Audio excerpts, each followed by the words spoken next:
Hi there. I'm Danny Eni, and I'm here today with my friend Marisa Murgatroyd, who runs a company called Live Your Message. Marisa, I can't believe that I feel like we've known each other forever. I can't believe you've never been on the podcast. I know, but today is the day. Today is the day. So let's start by just situating our listeners to know who you are and what you're about. So you're doing these really cool superhero summits. You run a company called Live Your Message. You're married to this really cool guy named Murray, and you can talk about any of those things. But like, how did you get into all of this? You came from a background of documentary filmmaking, right? Definitely, yes. So I was a documentary filmmaker for many years. I was actually doing documentaries for nonprofits and governmental agencies, which is about as big a nut as you can possibly crack when it comes to messaging and branding and positioning. It's like if you can make these big abstract causes look and sound good, I kind of felt like I could make anything look and sound good. But after a while of working with these agencies and nonprofits, making about $1,000 a week and working, 50, 60, 70 hours, I just got burned out. I didn't enjoy that lifestyle anymore. And I felt like there was something more. I just didn't know what that more was, apart from, you know what? I make things look good and sound good, and I can tell really good stories. And at the time, I didn't realize that was a super valuable skill set and really valuable to building an online business. So ever since I left my documentary film job, it's been a process of discovery and learning to figure out how I could make that horizontal shift from what I was doing to what I'm doing now, and to really, you know, empower my skill set to thrive in this online context. So how's it going now? Oh, it's going amazing. I mean, our business has taken off and we've tripled 2 years in a row, and I think this year will at least double. And I feel incredibly fortunate to be able to support thousands of people and really building a business that expresses who they are and allows them to make the change they want to see in the world.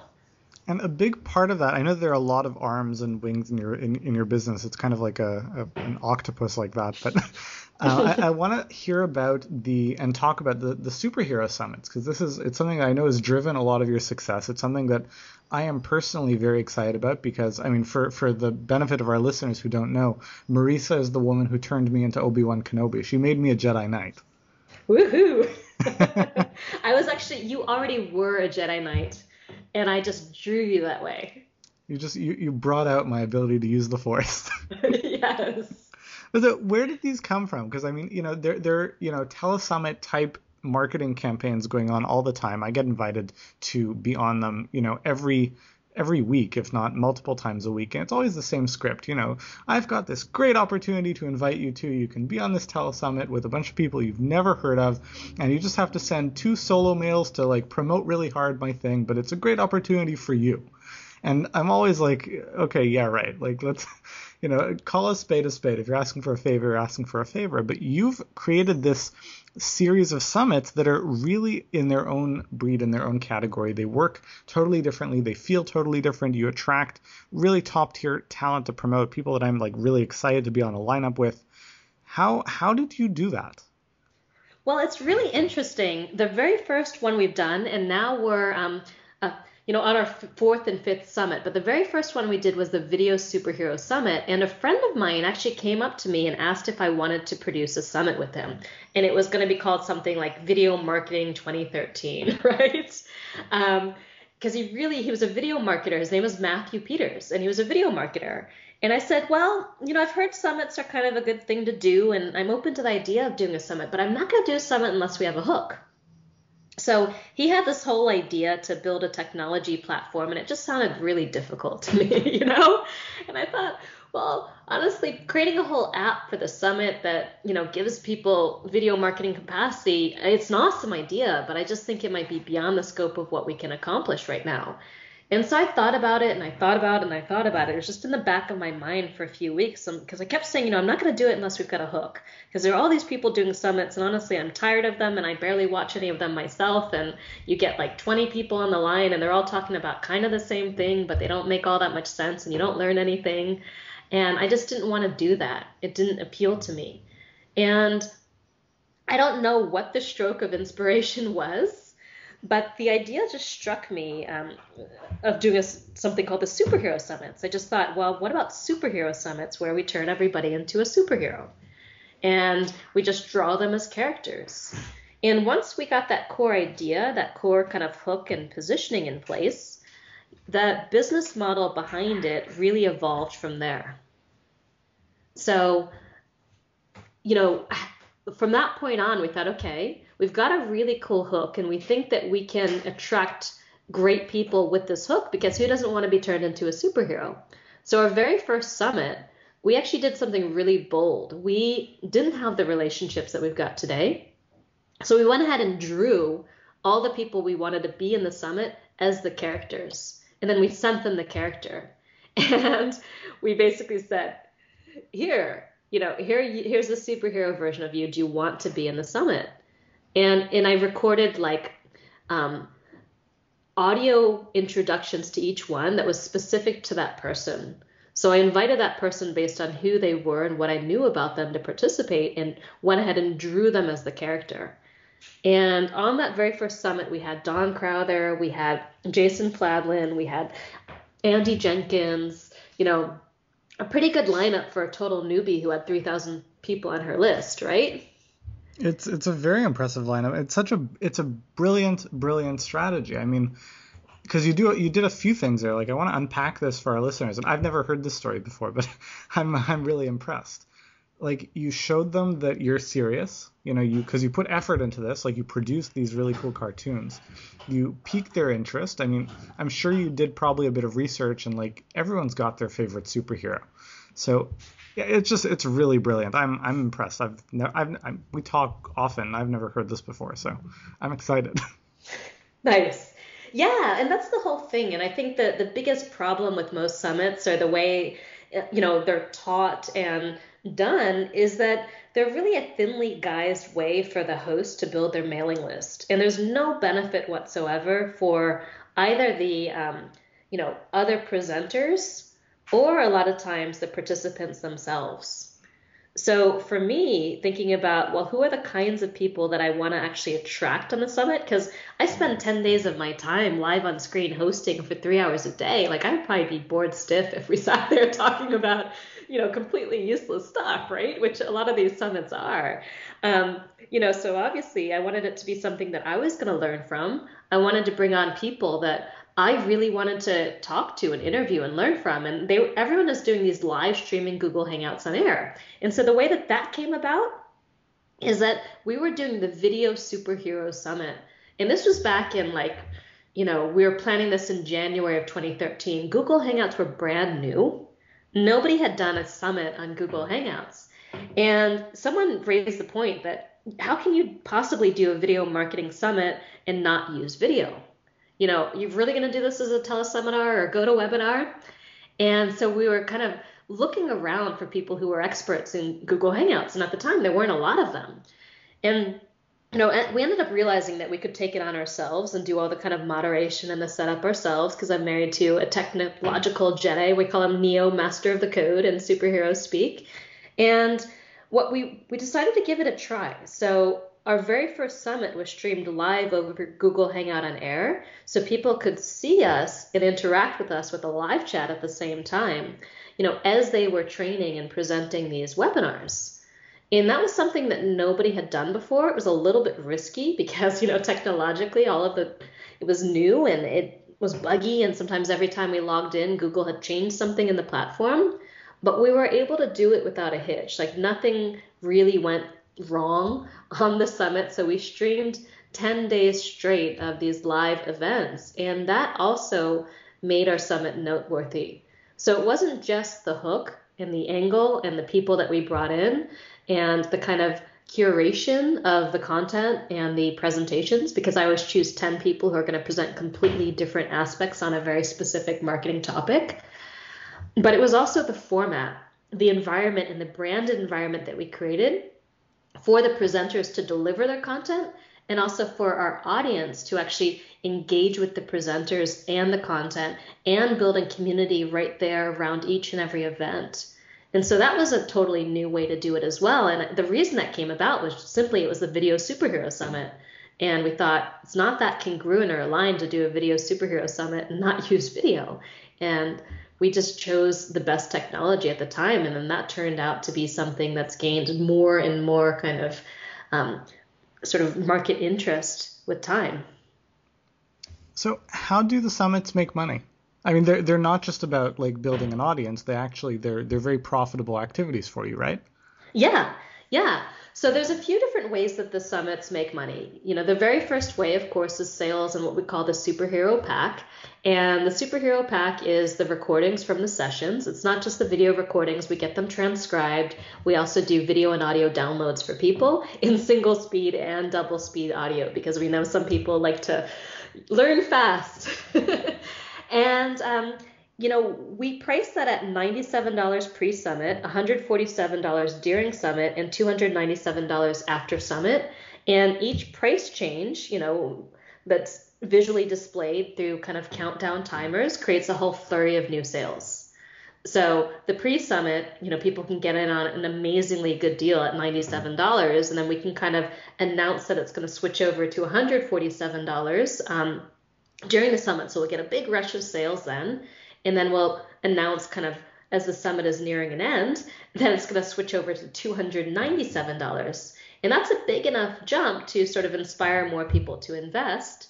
And that, itself will cover just the cost of producing the summit. And we don't really try to do things on the cheap. We're a branding company and we really want to do things kind of at the highest possible level. So we spend more money than most people spend to create the characters, to create a really awesome website, to do everything that we do, to create really good emails and do text messages and voice broadcasts and everything else that we do to, inspire a large audience to turn out live.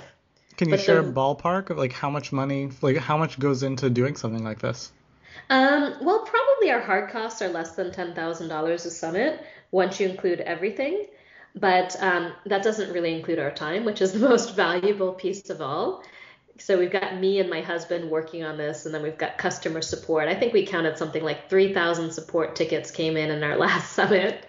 So we have a team doing that. We've got transcription, we've got the character art, we've got, the websites. But at this point, we've actually developed our own theme. So we only have to reskin it each time, and we can reuse the code from each summit one to the next. And we automate more and more pieces of it. So it gets easier and cheaper to do with every summit. So hard costs are probably around $10,000 and maybe a little bit more or less. I'm not a super big numbers person.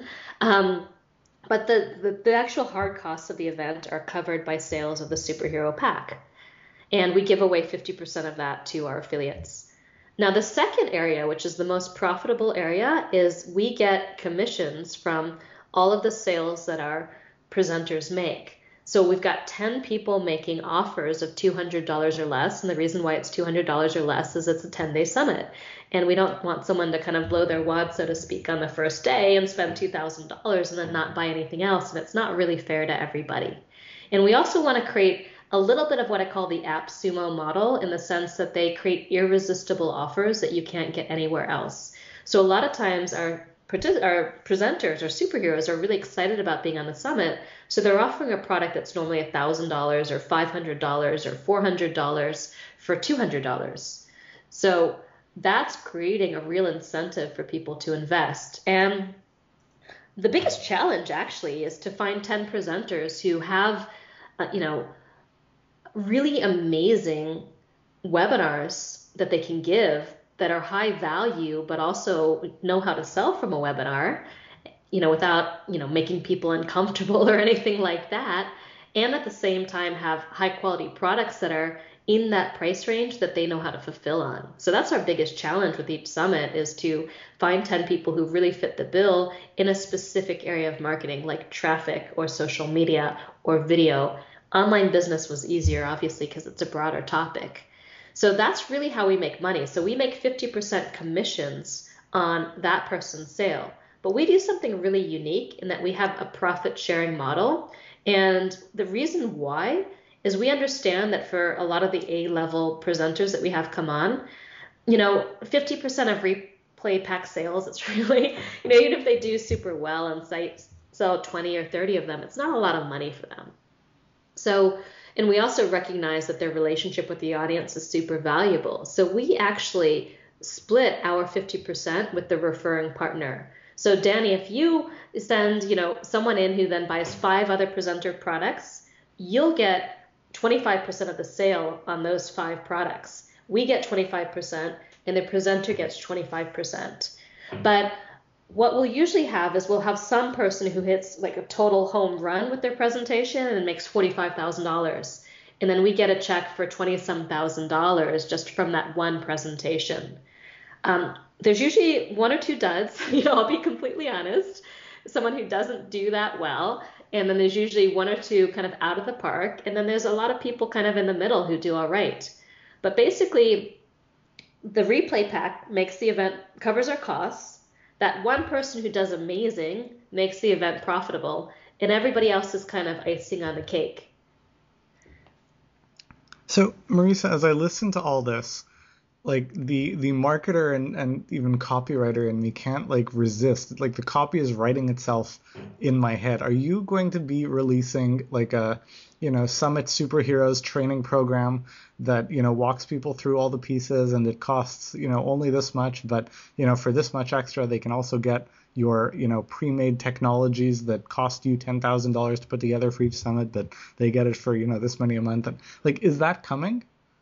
So I've had a lot of people ask me this, which is probably a hint that I should do it. But right now, it's not aligned with what we're creating in the business. So for me, chasing the shiny opportunity is a little bit less appealing than actually continuing to build our core product lines and funnels.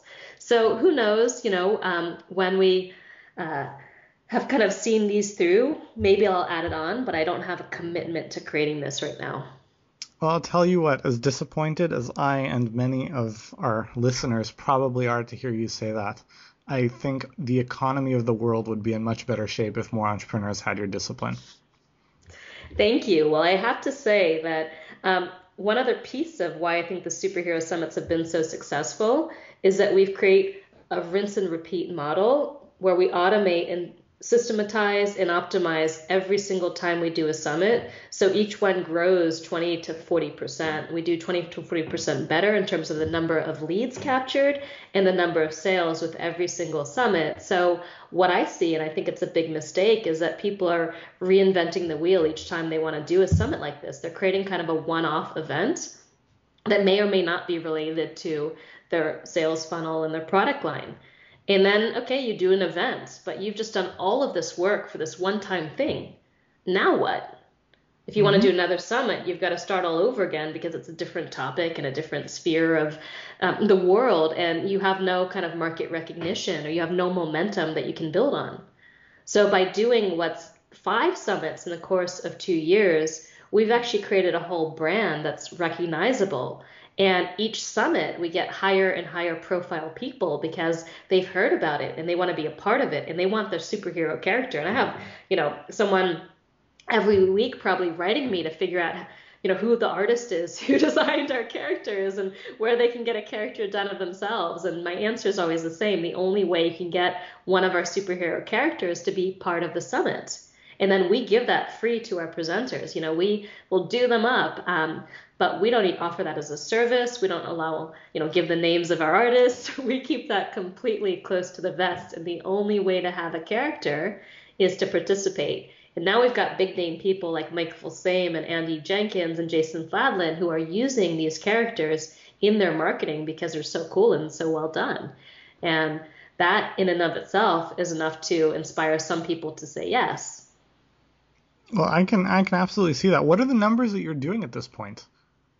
Well, we'll get a minimum of 10,000 people to register for each summit. So that's a minimum. I think, I don't know, we're on the verge of a new summit that you're going to participate in. We just opened the page about 24 hours ago, and I think we've had 1,500 registrations in the last 24 hours, but that's only from my community. So that's basically from my Live Your Message and the existing Superhero Summits community. We've had 1,500 registrations in 24 hours, but the rest of the presenters probably won't start promotion until next week. So I would say at a very minimum, we had about, I think summit number 3 had 9,500 registrations. We're on summit number 4. By the time this podcast comes out, I think it's going to be on summit number 5. Summit number 4 will do well beyond 10,000 registrations. In terms of total profit, I actually still haven't calculated the total profit from Traffic Superhero Summit yet. And, you know, so I Well, don't know it's okay exactly to what, keep those yeah. numbers close to the vest too. I get that. I didn't mean to put you on the spot for that. I do want to draw out and just underline for the audience something that you alluded to, and I want to make it explicit about doing these summits over and over and over again, whereas a lot of people, they'll, play with the idea of doing a summit, and the summit is a big, complex thing with a lot of moving parts, so they're not going to get spectacular results right out of the gate, especially if they're new to it. Then they move on to the next thing. And the really smart strategy, the brilliant wisdom inside of what you're doing is that whereas a lot of people are kind of chasing after the shiny object, looking for what the next big thing is, you're making concerted, disciplined effort to look at the last thing you did that worked and do that again, but do it better. And again, it's one of those disciplines that if more entrepreneurs had, I mean, the sky would be the limit. Totally, totally agree. And honestly, there are times where we're tired of doing the summit, you know what I mean? But at the same time, it's like we've created this amazing reputation in the marketplace. Like I can walk into a room and people know who I am just from hosting these summits time after time again. We've built our list by, maybe 20 some thousand in the course of a year just by doing these summits. We have, added a couple extra $100,000 to our bottom line. We have built amazing relationships with the A players in our industry that can turn into ongoing joint venture partnerships. And we've created an enduring brand that for me models the work that I do for other entrepreneurs and helping them kind of message and brand and position themselves. So in a way, it's a showcase for my own skill set, my own superpower that people say, well, who built your website? I did. Who branded that? Well, I did. And because we've been able to create this for ourselves, people say, okay, so she's good at that. She can help me with that. So there's a number of things that the superhero summits have done. Revenue is a piece of it. The list build is a piece of it. Reputation is a piece of it. Brand building is a piece of it. Relationships and partners is a piece of it. And so is this opportunity to really display what I do and have a lot of fun doing it because this is a really fun brand. My main brand, Live Your Message, which I adore, is more serious. But Superhero Summits is serving a different emotional market, and it's the emotional market of fun and adventure, which is a really powerful driving factor behind why people buy and why people choose to engage. And I'm having so much fun doing it. Absolutely. And I mean, I'll tell you for myself, I am thrilled about the exposure that I'm getting by being in the summit. I'm thrilled about the sales made. I'm thrilled about the relationships. I'm thrilled about all of it. But honestly, I do it all just so I could be Obi-Wan Kenobi. Well, that's really it, that's enough just to have people do it. And it's such a simple kind of idea. It's such a simple hook. And of course, part of it's the execution. I've seen so many people try to do drawings that are horrible, actually investing in getting, proper drawings done. But exactly, something as little as turning everybody into a superhero can land A-list presenters on your summit, which is pretty extraordinary. And one more thing that I did want to add that I think is a really important piece of the Superhero Summit model is if you go to any of our landing pages, you'll see that we're not necessarily just promoting the summit. We're actually giving people an immediate piece of value before the summit even starts, and that we do these playbooks related to each of the summits. So we did the 2014 traffic playbook. We did the 2014 online business playbook, where I did a series of kind of pre-hangouts with all of our presenters to test the technology and kind of elicit from them the material that we needed to better market them. So including information about their presentation. And I asked each of them to give us one actionable kind of juicy strategy for the playbook that we then get transcribed and written up into something that gives an immediate experience of value. And because we have this playbook as the main squeeze page, landing page for the summit, we're able to get conversions of up to 94% on those summit squeeze pages, which is pretty extraordinary if you know anything about conversion.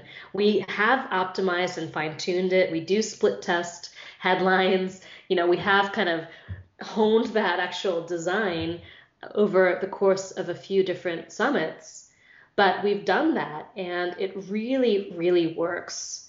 So that's something that you can consider if you're doing a summit too. Well, what can be a lead magnet that's not just the event itself, but something that's immediately and instantly usable by your audience? So they'll sign up just for that, even if they never take part in the summit. And the reality is that a lot of people sign up for summits and they never, actually come to a live event or watch any of the events. So part of the strategy of the playbook is not just to get the lead, but it's also to start encouraging consumption. So we've got a whole email campaign devoted to encouraging consumption of the playbook and really engaging people around the strategies that our presenters are speaking about. And that, of course, leads into their presentation. So it gets people more excited to come out live. That's fantastic. Marisa, I'm super, super impressed by what you've built in the time span that you've built it. We could talk forever. I mean, whenever we get on Skype, we book an hour to talk about, whatever the specific topic is, and it takes half an hour of just like exploring whatever's going on before we even get to the topic at hand. So we could go on forever, but we're already well past time. So for our listeners who have been completely thrilled and enthused and excited about what they've learned from you today, and who are so excited and grateful for your generosity and sharing your experience and your ideas, where can they get more? Where can they find more of the amazing stuff that you put out into the world? Sure, Denny, thanks for asking. Just go to liveyourmessage.com/report, and I've put together a white paper on how to go from best kept secret to #1 in your field using strategies like what I talked about today. So you can get started turning your expertise and knowledge into a thriving business that expresses who you are and allows you to really be the change that you want to see in the world. Awesome. And of course, if they want to hear more about your superhero summits, they need to get on your list or stay on mine because I'm a repeat presenter, and just pay close attention to what they receive. Definitely. Thank you Awesome. so much. Thank you so much for coming on the show. Definitely. And go out there and live your message.